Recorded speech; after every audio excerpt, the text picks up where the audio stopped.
Bismillahirrahmanirrahim. Assalamualaikum warahmatullahi wabarakatuh. Apa kabar semua teman-teman? Semoga dalam keadaan sehat dan selalu dalam perlindungan Allah Subhanahu wa Ta'ala. Video kali ini saya akan membahas tentang sistem pakar yang merupakan salah satu cabang di dalam kecerdasan buatan. Apa itu sistem pakar? Sistem pakar adalah sistem berbasis komputer yang menggunakan pengetahuan, fakta, dan teknik penalaran dalam memecahkan masalah yang biasanya hanya dapat dipecahkan oleh seorang pakar dalam bidang tersebut. Ada yang mendefinisikan sistem pakar, yaitu Dworkin, yaitu merupakan program komputer yang dirancang untuk memodelkan kemampuan menyelesaikan masalah yang dilakukan oleh seorang pakar. Kemudian dari Gerard, Tano, dan Riley mendefinisikan sistem komputer yang bisa menyamai atau meniru kemampuan seorang pakar.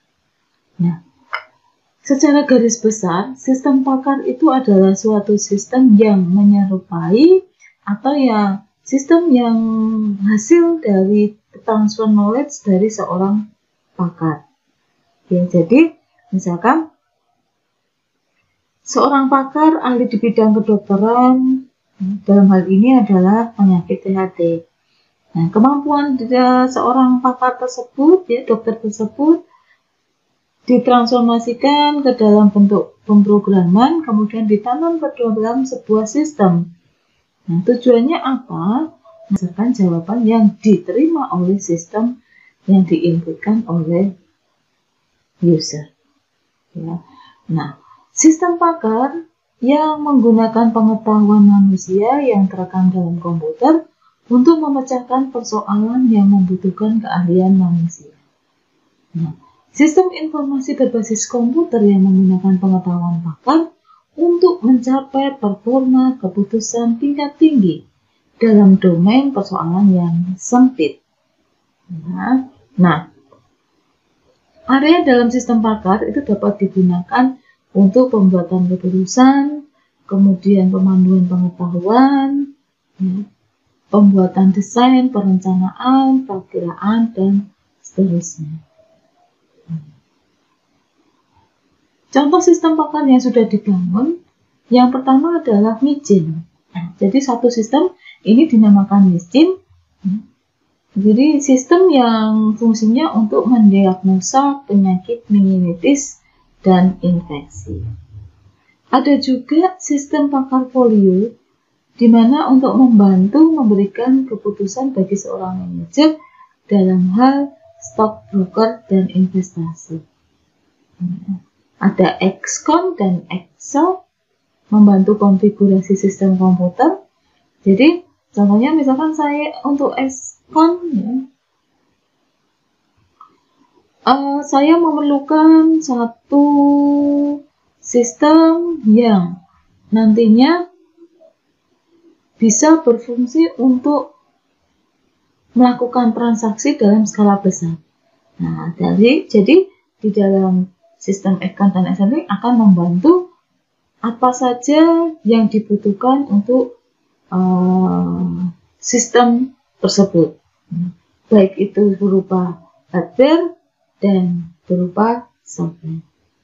Kemudian ada Delta, di sini untuk pemeliharaan lokomotif listrik diesel. Ada Dendral untuk mengidentifikasi struktur molekul campuran yang tidak dikenal. Ciri-ciri dari sistem pakar, yang pertama adalah terbatas pada bidang spesifik.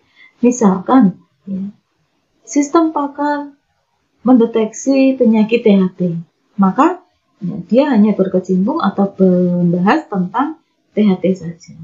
Tidak bisa nanti di dalamnya ada sistem pakar atau membahas tentang penyakit, misalkan kanker. Tidak bisa. Jadi harus fokus pada satu hal tertentu. Nah, makanya di sini disebutkan terbatas pada bidang yang spesifik. Contoh lain misalkan sistem pakar untuk mendeteksi penyakit cabai, ya, tanaman cabai. Ya, dia spesifik hanya membahas pada tanaman cabai, tidak membahas tanaman sawit karena dua hal yang berbeda. Kemudian ciri lainnya adalah berdasarkan pada rule atau kaidah tertentu. Nah, jadi penarikan kesimpulan tersebut didasarkan pada rule yang ditanam dalam satu sistem pakar. Berupa if, then. Outputnya bersifat nasihat atau anjuran, dan output itu tergantung dari dialog dengan user. Jadi modelnya adalah menyimpulkan jawaban yang diberikan oleh user. Nah, keuntungan menggunakan sistem pakar adalah memungkinkan orang awam bisa mengerjakan pekerjaan para ahli. Ya, tadi yang sudah saya sampaikan bahwa orang tidak perlu datang ke seorang pakar, cukup berhadapan dengan sistem saja. Kemudian, di dalam sistem pakar menyimpan pengetahuan dan keahlian para pakar. Karena pengetahuan pakar itu tersebut akan ditransfer, ya, ke dalam sebuah sistem dengan bahasa coding tentunya. Kemudian meningkatkan output dan produktivitas karena akan menghemat waktu, dan kemudian sistem yang dihasilkan itu nanti akan lebih bermanfaat, ya, lebih produktif. Menghemat waktu dalam pengambilan keputusan dan meningkatkan kualitas baik itu sistem maupun dalam hal hubungan dengan pakar. Kelemahannya, biaya yang diperlukan untuk membuat dan memelihara ini sangat mahal, ya, karena banyak melibatkan pembangunan sistem, ya, itu programmer, analis, terus kemudian sulit dikembangkan karena hubungannya dengan kesediaan pakar di bidangnya, dan sistem pakar tidak 100% bernilai benar. Ya. Nah, contohnya saja, ketika kita berhadapan dengan kesehatan manusia, misalkan mendeteksi penyakit jantung secara dini. Nah, kita berhadapan dengan sistem, tetapi tetap kita tidak mengabaikan untuk berkonsultasi langsung dengan dokter. Jadi sifatnya hanya membantu dalam mendiagnosis awal.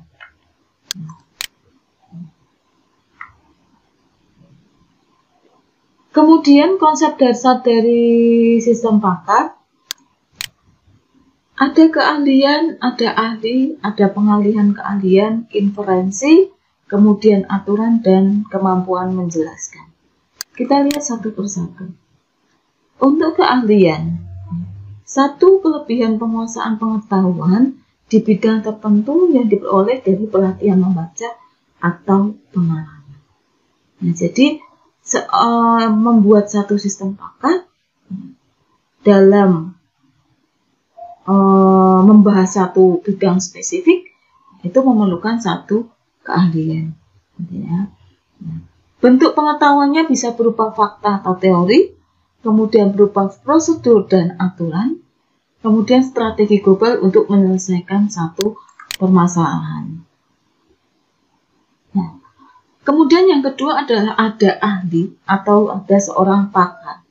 Jadi seseorang yang memiliki kemampuan penilaian, pengalaman, metode tertentu, kemampuan menerapkan keahlian dalam memberikan advice untuk memecahkan suatu persoalan. Nah, seorang yang mampu menjelaskan satu tanggapan, memberikan hal-hal baru seputar topik permasalahannya. Seorang pakar harus bisa mengenali dan merumuskan satu permasalahan dan bisa menyusun kembali pengetahuan yang dimana jika itu dipandang perlu. Dapat memecahkan aturan yang dibutuhkan dan menentukan relevan tidaknya keahlian mereka. Saya ahli di bidang analis, relevan nggak kalau saya buat sistem menjadi seorang pakar untuk seorang analis. Jadi harus tahu batas kemampuan untuk mentransfer knowledge ke dalam sistem pakar. Kemudian ada satu pengalihan keahlian, poin yang ketiga, di mana pengalihan keahlian dari ahli ke komputer untuk kemudian dialihkan lagi ke orang yang bukan ahli. Ini yang tadi namanya adalah transfer knowledge, ya. Pengetahuan yang disimpan di komputer tersebut, ya, kita namai dengan basis pengetahuan. Poin selanjutnya adalah inferensi, di mana inferensi ini adalah kemampuan untuk melakukan penalaran dengan menggunakan pengetahuan yang ada untuk menghasilkan satu kesimpulan atau hasil akhir. Di sini, di dalam inferensi dilakukan pemodelan proses berpikir manusia yang kita sebut sebagai motor inferensi. Kemudian di dalam sistem pakar ada yang namanya aturan. Sebagian besar sistem pakar itu dibuat dengan bentuk rule-based system. Jadi menggunakan basis aturan, di mana bentuknya adalah if, then. Contohnya, jika batuk, dan atau and. Jika pilek, and tenggorokan sakit, then Anda sakit influenza. Atau if hidung tersumbat, if demam,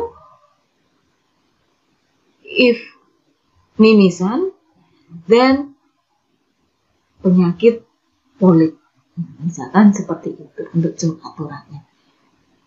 Jadi interaksinya adalah jika user itu menjawab pilek, kemudian menjawab demam, menjawab batuk, maka sistem akan memunculkan jawaban sakit influenza. Ini adalah perbedaan antara sistem pakar dan sistem konvensional.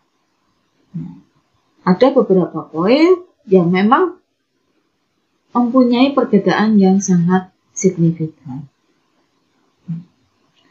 Informasi dan pemrosesannya biasanya jadi satu dengan program untuk sistem konvensional.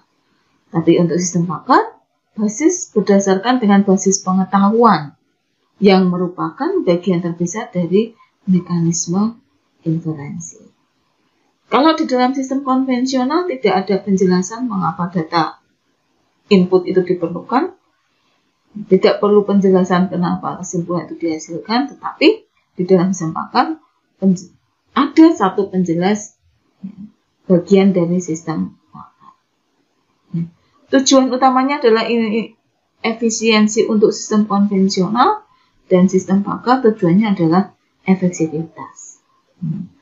Kalau di dalam sistem konvensional eksekusi dilakukan dalam basis algoritma, step by step, tapi kalau dalam sistem pakar dilakukan pada seluruh basis pengetahuan. Ini adalah struktur dari sistem pakar, di mana ada dua lingkungan. Lingkungan konsultasi, di mana ini yang dipergunakan untuk user, berhubungan dengan sistem pakar. Kemudian yang kedua adalah lingkungan pengembangan, di mana ini hubungannya adalah pakar untuk update sistem pakar. Struktur dari sistem pakar ada basis pengetahuan, ada mesin inferensi, ada black box, kemudian ada antarmuka pengguna, subsistem penjelasan, dan sub penyaring pengetahuan. Basis pengetahuan dibutuhkan untuk memahami dan memformulasi dan memecahkan masalah. Ada dua basis pengetahuan, yaitu fakta dan aturan. Contohnya untuk fakta adalah situasi, kondisi, kemudian kalau aturan yang mengarahkan pengguna pengetahuan untuk memecahkan masalah yang spesifik. Kemudian untuk mesin inferensi, Nah, di sini adalah merupakan otak dari sistem pakar. Karena fungsinya adalah sebagai penarik dari satu kesimpulan. Gitu ya. Jadi menarik kesimpulan berdasarkan rule yang sudah ditanam dalam sistem pakar. Nah, kerja dari mesin inferensi itu meliputi menentukan aturan yang akan dipakai, kemudian menyajikan pertanyaan kepada pemakai, menambahkan jawaban ke dalam memori sebelum itu disimpulkan, kemudian baru setelahnya adalah menyimpulkan fakta baru dalam sebuah aturan dan menambahkan fakta ke dalam memori. Kemudian ada black box, di mana black box di sini adalah area dalam memori yang digunakan untuk merekam kejadian yang sedang berlangsung, termasuk keputusan sementara. Misalkan, pertanyaan pertama, apakah Anda apakah Anda pilek? Maka user akan menjawab iya. Pertanyaan iya tersebut akan disimpan ke dalam black box. Jika iya, maka lanjut ke dalam pertanyaan kedua. Apakah Anda batuk? Iya. Iya tersebut akan disimpan. Apakah Anda demam? Ya, maka dia akan disimpan. Baru setelahnya dari ketiga jawaban tersebut akan disimpulkan apa penyakit yang diderita sesuai dengan rule yang ada. Nah, bagaimana kalau di rule batuk, pilek, demam tersebut tidak ada? Ya berarti sistem pakar akan memberikan satu informasi penyakit itu tidak, gejala tidak dikenali. Kemudian ada antarmuka pengguna, di mana ini adalah media komunikasi antara user dengan program, berupa pertanyaan dan jawaban, menyajikan menu, kemudian grafik, dan formulir. Ada yang namanya subsistem penjelas, digunakan untuk melacak respon dan memberikan penjelasan tentang kelakuan dari sistem pakar. Mengapa satu pertanyaan itu ditanyakan oleh sistem pakar? Bagaimana bisa konklusinya itu dicapai? Rencana apa yang digunakan untuk mendapatkan solusi? Jadi mempunyai subsistem penjelas. Yang terakhir ada sistem penyaring pengetahuan, di mana seorang pakar mempunyai sistem penyaring yang artinya adalah seorang pakar itu bisa menganalisis sendiri performanya itu bagaimana. Bagaimana tingkat kemampuan dan pengalaman seorang pakar itu dinilai sebelum dia membangun satu sistem pakar. Kemudian belajar dari pengalaman, semakin banyak pengalaman, maka sistem pakar yang akan dibangun itu akan lebih terpercaya, mempunyai nilai yang baik. Meningkatkan pengetahuan untuk konsultasi berikutnya. Jadi selalu belajar, selalu update knowledge untuk meningkatkan kemampuan sesuai dengan bidangnya.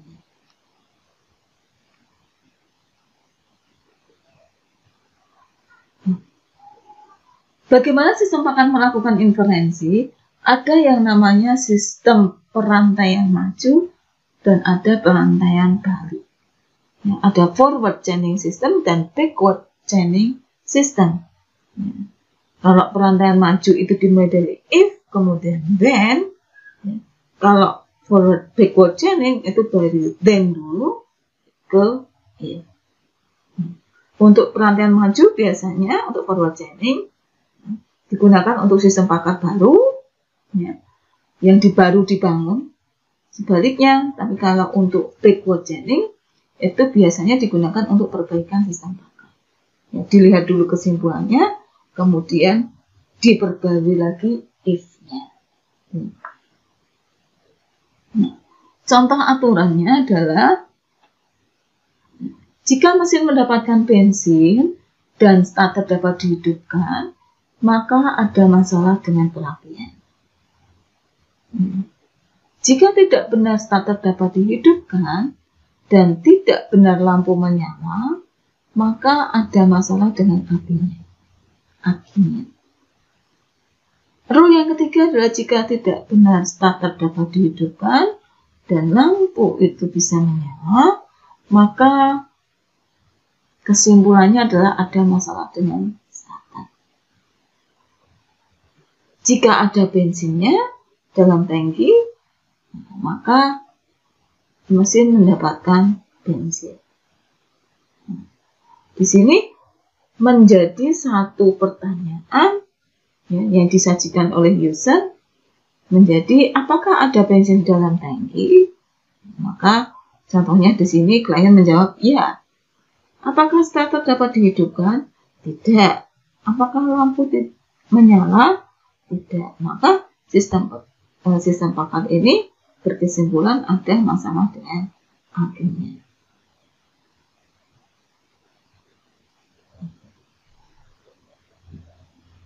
Nah, di sini ada sistem penjelas yang memberikan kenapa.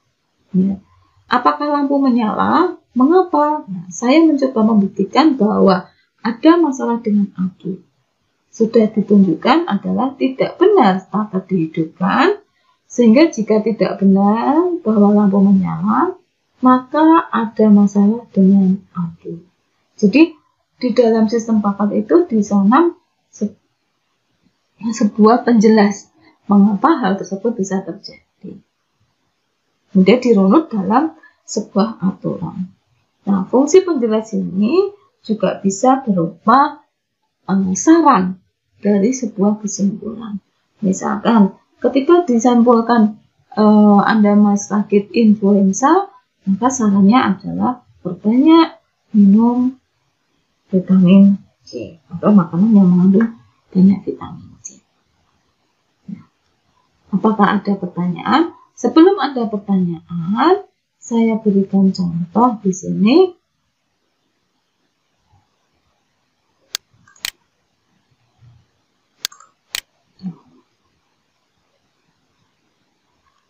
Ini adalah contoh dari sistem tabel pengetahuan, di mana untuk di sini adalah tabel gejala kerusakan. Dan kemudian ini dikodekan, ya, ini adalah kode kerusakan. Untuk B1 misalkan, sebelumnya saya memberikan satu informasi, dalam sistem paket itu yang terpenting mengandung tabel pengetahuan dan pohon keputusan. Fungsinya adalah untuk mempermudah kita dalam membuat rule. Ya. Nah, kembali ke sini, misalkan gejala kerusakannya dikumpulkan ada 25 gejala hubungannya dengan kerusakan komputer. Terus kemudian di sini ada 17 kerusakan. Misalkan untuk B1 tidak ada gambar tampil di monitor, ya, untuk kerusakan A1 terdapat garis horizontal dan vertikal di tengah monitor. Nah, maka ketika dua ini diinputkan oleh user, maka sistem pakar akan berkesimpulan A1 adalah monitor rusak. Terus kemudian tidak ada tampilan awal BIOS, muncul pesan error, terus kemudian alarm BIOS berbunyi, tiba-tiba OS melakukan restart otomatis, keluarnya blue screen, maka sistem pakar akan berkesimpulan A2, yaitu memorinya rusak. Begitu seterusnya, sesuai dengan gejala dan kesimpulannya, kemudian dibuat dalam bentuk rule. If B1 and B2, maka atau then A1. B3, if B3 and B4 and B5 and B11 and B12, maka atau then A12. Oke, dari sini silakan Anda pelajari, silakan Anda pahami. Contoh lain, di sini sudah dalam bentuk pemrograman.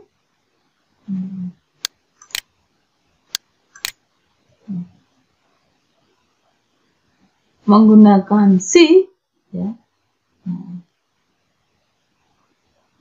Jika penyakit gejalanya penyakit kode A itu adalah berkurangnya rasa terutama di tangan. Untuk B itu darah di dalam air kencing, C itu demam, D desakan untuk kencing, dan lain seterusnya. Ya, nah ketika ini gejalanya sudah dikodekan, maka bentuk interface-nya adalah seperti ini. Ya. Maka akan ditulis A itu berkurangnya rasa terutama di tangan, kemudian B itu darah di dalam air kencing, dan seterusnya. Maka si user diminta untuk memasukkan gejala yang sekiranya dirasakan atau dikeluhkan. Dalam hal ini LMPY4 yang dikeluhkan adalah L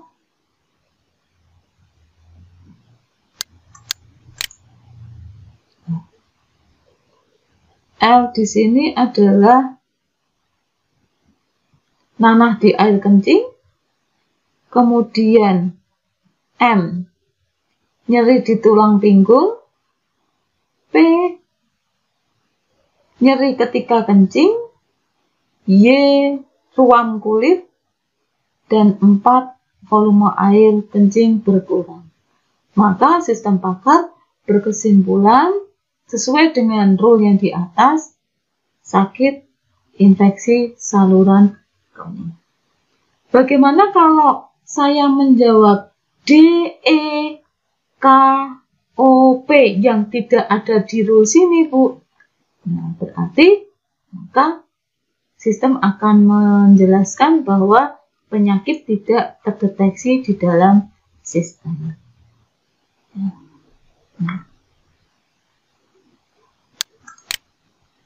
Demikian untuk penjelasan saya untuk sistem pakar.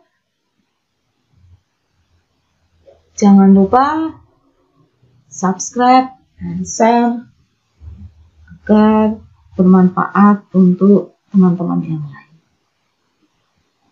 Saya akhiri, terima kasih atas perhatiannya. Wassalamualaikum warahmatullahi wabarakatuh.